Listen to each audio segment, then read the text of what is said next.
Skeptic is a group of women, young women, who are examining evidence. They've got a website, the blog, skeptic.org.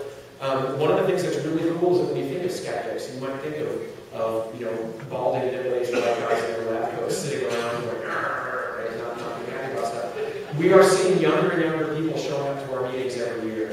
We had 30% of our crowd were women this year, which is fantastic. A lot of skeptic groups you go to, it's much, much lower than that.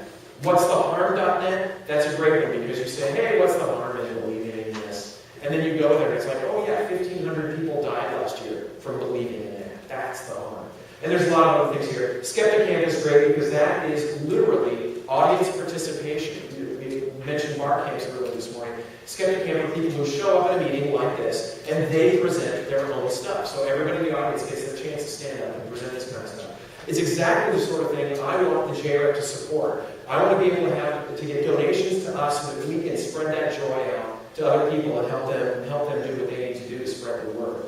There's also podcasts. I just have a list up there of a bunch of different podcasts.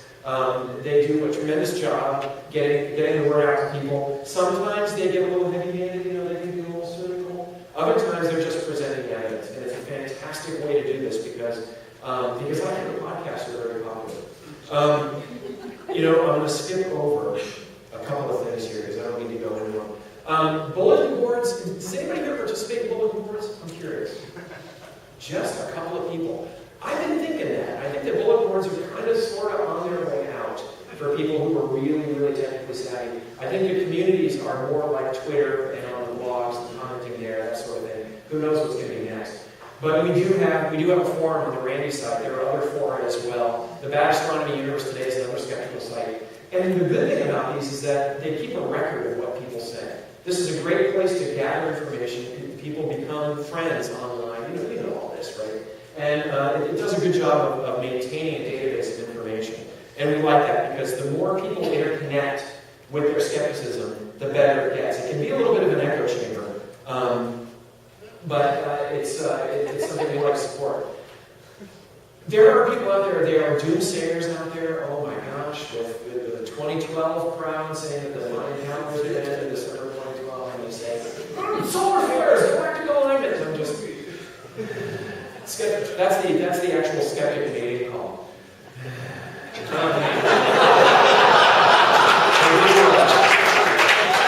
And I do a lot of radio reviews, and they email me, and that is the first thing I think is like, really? Do I have to talk about the Apollo hoax again? Or do I really have to waste my freaking life talking about 2012, which is based on nonsense, and then they go fishing around for more nonsense, and then they just throw nonsense at you, hoping that you'll be over nonsense, and go, I'm so baffled by all this, it must be true, because that's the way most of this stuff works. It's really tough to fight this kind of stuff. And in fact, the real problem is that the people who are purveying this, the people who are writing the books, the people who have websites, they have a vested interest in it. And so you can talk to them all you want, but you're going to get this reaction from them.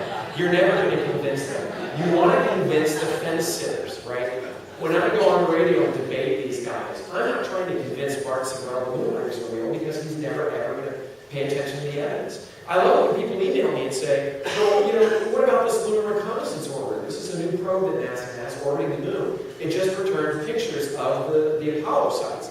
And for the Apollo 14 site, you can see the footprints of the astronauts on the moon. Blueprints, I suppose. And people were saying, is this going to finally shut up the moon hoaxers? And I laughed. And I said, they don't live in an evidence-based world to begin with. You can bring them all the evidence you want. They're never going to believe it. So I'm not trying to convince those folks. I'm trying to convince the people who are listening to this, but maybe don't understand what's going on. Now, I learned a couple of years ago that no matter where you give a talk, you don't make assumptions about the audience. Is there anybody here who doesn't know what a social network is? Right. Well, the important thing, okay, yeah, Scoble doesn't. How many followers do you? Yeah. I think we have to use scientific notation for that. I gave this talk recently to some people who weren't really familiar with online stuff, but all I want to say is the key to a social network is interactivity. Without that, of course, it's nothing. That's the important spot. And with Twitter, and part I know this is all way behind you guys, but I'm lazy and I use my own slides. The thing about Twitter is that it's easy. I made a joke on Twitter a couple of months ago where I said the problem problem with Twitter is it's too easy to complain. And nobody really got it because I was complaining about it. So you see, you guys aren't getting any of you guys getting more coffee. Or maybe, I would never accept the fact that maybe it's just not funny. But Twitter is so easy to retweet stuff now. It's so easy to just say, oh, I'm going to retweet this. And the problem becomes if you become somebody who was well known on Twitter, people will tend to retweet you. When I said stuff on Twitter that was wrong, and then I got retweeted, and it was a problem. You know what? I'm gonna just flash through some of this stuff. I do need to say this. Greg Mahara had done a robot pickup lines thing, and so I went out there and said, for a robot pickup line, you're going to say 0 with your eyes, say 1. And it was, I was ahead of Ashton Kutcher for like an hour. So I'm just trying to break that paradigm that skeptics are curmudgeons and jerks and don't have a sense of humor. I was really damn proud of that. Yeah, you guys know about digging Reddit. I'd like to get on there. It's nice to see that because you can get 150, 200,000 people seeing your page, which is a good number of people. But Dig and Reddit are very different. Dig is sort of top down. It's sort of, this is how we want things to be, whereas Reddit is more bottom up. And Reddit now actually has a skepticism section on it, and I checked it the other day, it had one. Whereas the pictures of women in bikinis under the pics section of Reddit have gazillions of things. So knowing your audience evidently is important. But it's good to see that that's out there. Dig doesn't have anything quite like that, so it's a little bit tougher to get into the skeptical aspects of that. But it is good to see that social networks are picking this kind of stuff up. I want to just give you a brief anecdote here because anecdotes are data. That's a joke too. But that's another skeptical thing. I don't care how many ghosts you've seen. Okay, it's not data. When you tell me a story about it, I want to see the actual evidence. It's a tale of two satellites, an Iridium 33 and a Soviet. See here I say it's a rock, so you can tell how old I am. Cosmos 2251 satellite. These are both satellites that were in polar orbits. In February of this year, their orbits intersected. In fact, and this was seen at 1656 Greenwich Mean Time. These two satellites collided roughly over the North Pole. And I've got an animation like this. Yeah, there we go. This is a very cool animation. It shows what happened. They collided at several miles per second, and they basically exploded. I mean, when two things hit at that sort of speed, it's basically you might as well just put a ton of dynamite on these things, just tore them into shrapnel.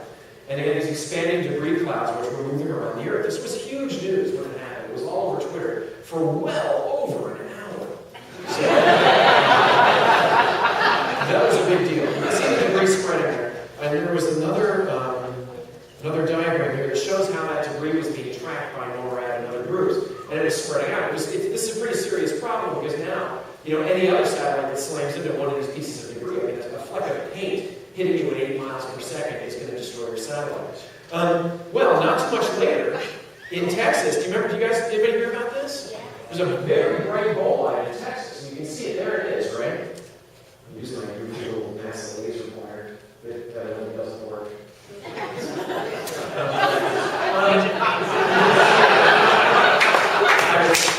I was a contractor with NASA for several years, actually. So you can see, this is the only known video footage of it. It was during a marathon, and this guy shot it. It's great because you can we knew what direction he was facing, you could figure out how fast that thing was.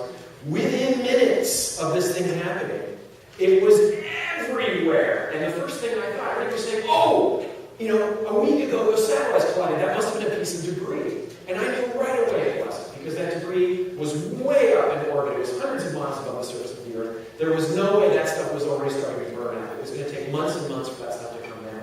I knew it couldn't be it. Plus, it was moving in the wrong direction for the debris, and it was moving way, way, way too quickly.